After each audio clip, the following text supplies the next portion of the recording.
to Unsigned518. I am here with Ab the Audicrat. How's it going, man? What's going on?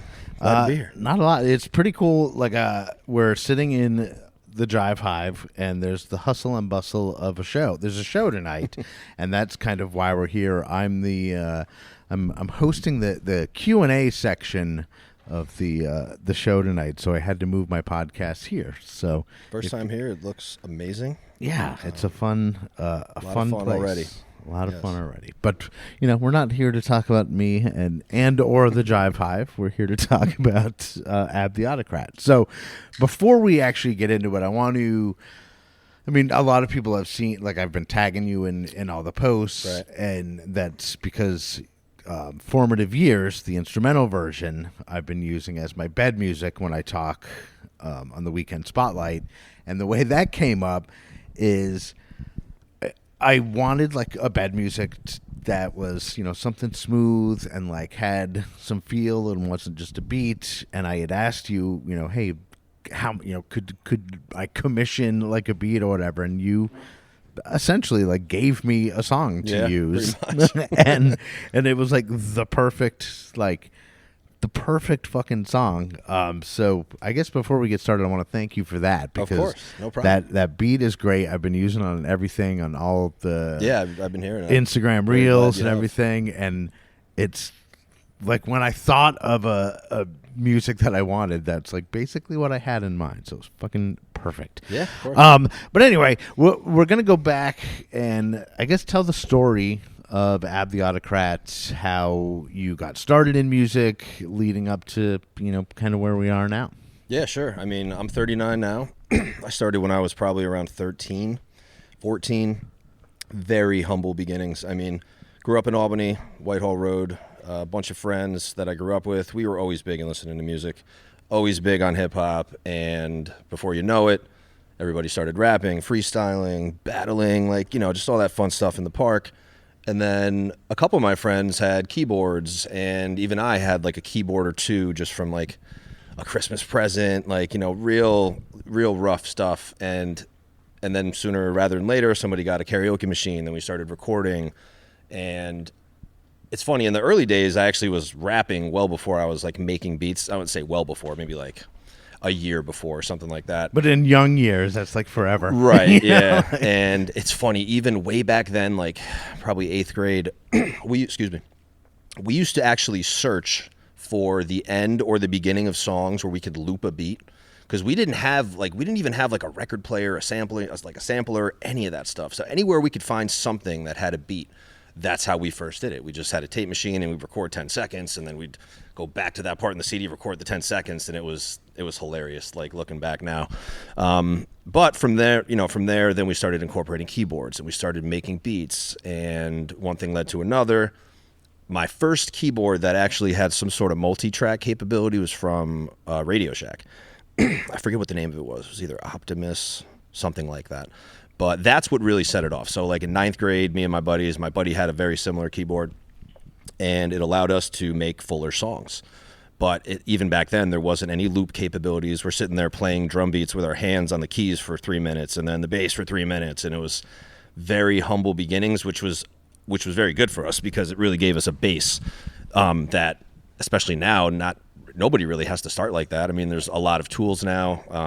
Sampling is easier than ever, which is a good thing. But back then, we just didn't know any of that. So there was pretty much 4 years of that in high school, and I decided I want to go to school for music.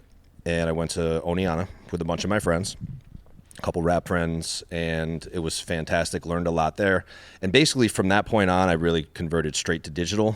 I was telling you before, I had a Dell computer, started using a couple programs, Fruity Loops, Sony's Acid. And that's when I really started sampling. So that's when I started getting into that whole world, sampling like anything I could. If it was a commercial, if it was a radio station, anything I can get my hands on. And it's funny because back then I never was a record guy. Like I didn't have records and vinyl and like sampling off of records and into a sampler. Like I just had my Dell computer. So it was really humble beginnings on how I sampled too. And I did that for a couple years. Then I've been using what I use now ever since my junior year, which is Reason and Pro Tools. So that's pretty much what I've been using this whole time since then. And I mean, there's a lot of, ups and downs, ins and outs with who I've worked with, and a lot of releases I put out. But basically since that time, which has been like 2005, been using the same stuff and just kind of upgrading a little bit here and there, and here we are many years later. And when you made that shift from doing like hip hop vocals and just focused on like sampling and making beats, was that something that was just like a natural? Because when you said, when you went back talking about like the humble beginnings of like having to fucking take things, whatever you can get through your Dell computer, like that to me, it reminds me of what we were talking about before we got recording with me and audio editing. I'm like, I literally was using a razor blade and tape. Yeah, and then it's amazing. When the Pro Tools came out, I was like, holy shit, this is like amazing. Like having that caught that edge of the technology shift, right? I guess. Do you think that gave you a leg up to? I do think so, and I was at a point right when I started, like right when I was in college, I was at that technology shift in a very like last leg of kind of mainly analog going to the digital world. And yeah, I look back and it is crazy how I was right on that cusp, and it did help because even for the little things we did do with analog gear, it did give me, I think, a leg up when I got to college, because I met a bunch of people that really were fresh into music their freshman year. Right. Like they didn't really pick up anything before then. So they're kind of learning just the digital world. So having that background and learning how to play, at least teaching myself how to play keys, stuff like that, definitely gave me a leg up. I'm quite sure of it, yeah. And when you say like the playing the keys, like the one thing I noticed about like a lot of the beats is that it has that musicality to it that I guess extends beyond sample. Is that, were you trained on keys, or was that just something that you kind of learned through having a keyboard? I pretty much was like self-taught, and not even in the best way. I mean, when you're self-taught, you tend to have very bad habits, which I kind of knew from the beginning, because I couldn't read music, none of that stuff. But when I started taking classes in college, the theory side of it came very natural to me. Like when I'm taking music theory classes, like it all made sense in a way where it would not have all made sense had I not have bought a keyboard and just kind of. But there was something about it that did click early on. By no means am I a piano virtuoso. I can't look at a sheet of music and play like that. But I could hear things and play and interpret. Right. So going into that world, that definitely translated very well. But I also love sampling. So I kind of started doing both for a while, and then there's been years where I'm just heavily sampling, and then there's months that come in where I'm kind of, but there is some blend of that in a lot of what I do. Like I'll play the bass lines, I'll program all my drums. Sometimes I'll mess with some drum breaks, but then, any type of, synth, overdubs, things like that. Like I tend to work those in too. So I try to do the best of both worlds. Sometimes I go one way or another though. And when you're like constructing a beat, like just hypothetically, like, does it start with a beat? Does it start with a synth loop? Like where does it start and get to? For the longest time, it was drums. I'd always start with the drums. I just come up with a drum loop and then figure something else on top of that. Then over the course of time, especially when I'm sampling, I would kind of have an idea already of what I wanted to do if I had a sample in mind. I would think of the drums like kind of ahead of time, so then I'd chop the loop up, have the loop chopped, and then kind of fill in the drums.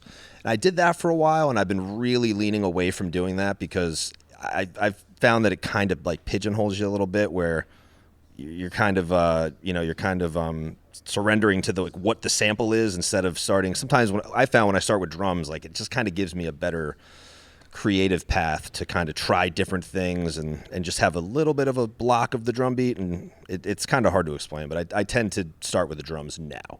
Sometimes I'll have like a piano beat that I come up with, work around it, but mostly start with drums. And when you construct the song, do you usually have, because a lot of the stuff, we'll talk about who you've made beats for, who's, rapped over your music. There's a lot of fucking people like, but like when you make beats, is it always like made for someone in mind, or do you sometimes like make a song that's just an instrumental and then maybe someone later might do vocals over it? Like, almost never with somebody in mind, per se. Now, if somebody hits me up and says, hey, like, let's collab, maybe I will gravitate towards certain samples that I could see somebody sounding better on than it had I not known that. But a lot of the times it's just honest expression. I just sit down and whatever I come up with, and that's kind of how it is.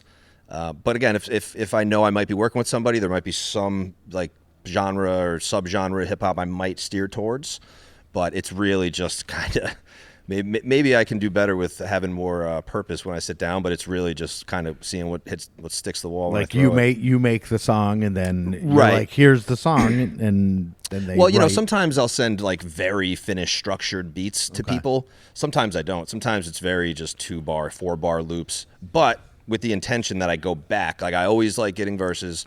Then when I get those, I'll go back, really restructure, maybe do an intro that I didn't put in the beat I gave them, and then just, you know, do breaks and all types of stuff like that after. That's what I really like doing. So the people that know me, I try to, you know, they know ahead of time, like, this will get done. There's a lot more that'll get done to this on the back end. Right. I found that to work a lot too, because the simpler the beat is for somebody to write and rhyme over. A lot of the times when there's too much going on, especially for like rap, there's no room for the rapper. Right. Because the rapper's an instrument in Right, that right. case, you know. So I try to be wary of that. I don't like sending people completely finished beats with everything done, but there's a structure. Sometimes it's, you know, 16 bars, 8-bar chorus type thing, intro, outro. Sometimes not so much. It all depends. Nice. Yeah. So I think we should probably play a song. Did you have one in mind that you wanted to play? Just put a single out recently with a good friend of mine, Exquisite, called Pushin' 40 that I made the beat for. Yeah, and this is actually not to plug, but I'm going to plug. This is on the official Metroland playlist, the hot singles in your Very area grateful. Very for September, because you know we're going to put out every month like a group of any genre singles that are released in that month. So go check out Pushin' 40, Ab the Audicrat, and Exquisite, and right now we're going to hear it, and then we'll be right back to talk with Ab the Audicrat. Pushing 40.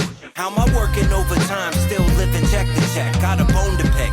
Axe to grind. Now we're neck and neck. Bigger bet. Lit a cigarette. Early morning, still dark out. Forget that. See my silhouette. Whatever, my leather fresh.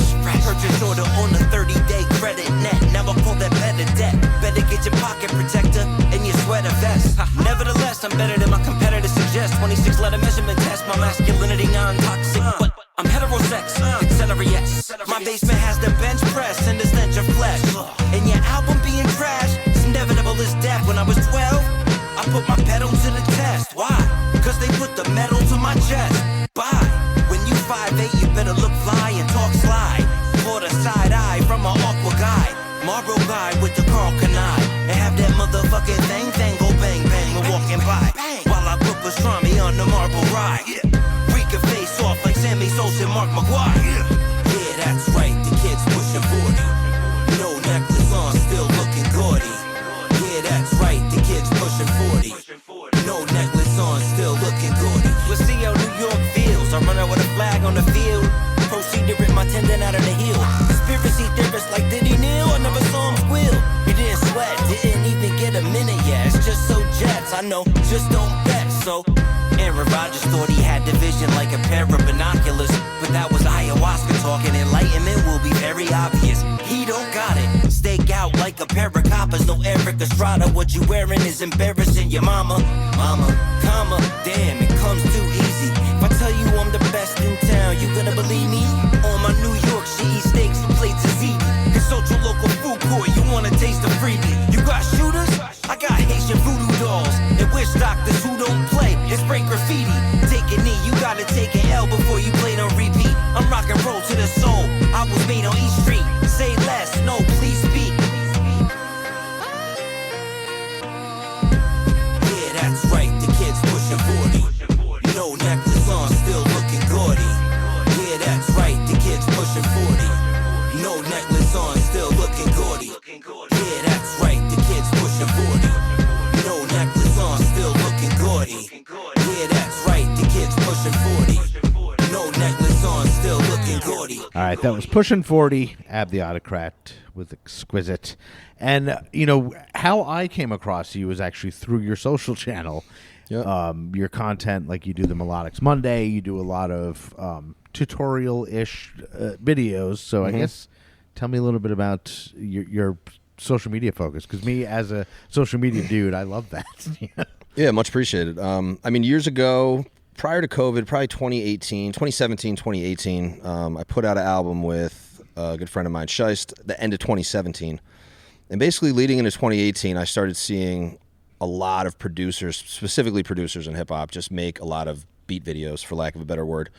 Just them making beats, posting them online, and just having a video of them doing it. And I would see people gain a lot of steam, and I was just kind of sitting back and watching, and I'm like, I think I could do this better than this person, or different than this person, or anything I could do. I was just kind of racking up ideas, and then, it got to be like a year, and I'm like, I got to just start doing this. So I went through a rebranding stage a couple years ago. I used to go by Absolute, and it was just very generic of a name, and I wanted to stand out a little more, especially it was right when I was going to be putting all my stuff finally on streaming services. Before that, it was just Bandcamp.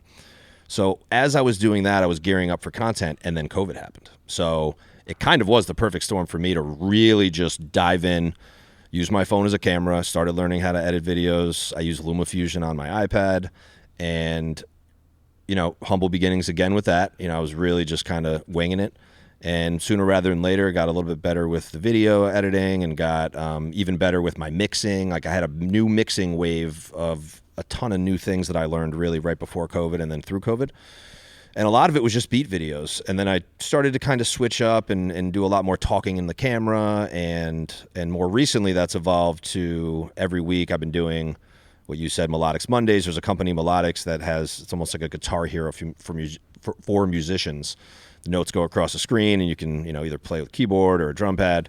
And I was a big Guitar Hero fan, so I thought this would be a cool thing to just weekly do something like that. Right, Nick? Yeah, love Guitar Hero, huge fan. Yeah, we used to have me and Nick and our friends. We used to have Guitar Hero parties. Oh, it's the best, fucking all the time. But it really is very similar to that. I mean, it's just notes going across the screen, and I just thought this would be cool. So I've been doing that every week, and I still am doing some beat videos. But moving forward, I'm going to be really trying to focus on YouTube long-form content, tutorials. Like we were saying before, it's a little daunting because long-form content is just that much longer and harder to edit and time-consuming. But that's the next step, and then breaking down clips for socials. So, yeah, I mean, it's interesting, and it's engaging in a way that like sparks creativity, I think. You know what I mean? Like, I can see somebody seeing your post and being like, almost how you said, oh, I can do something different than that person. Right.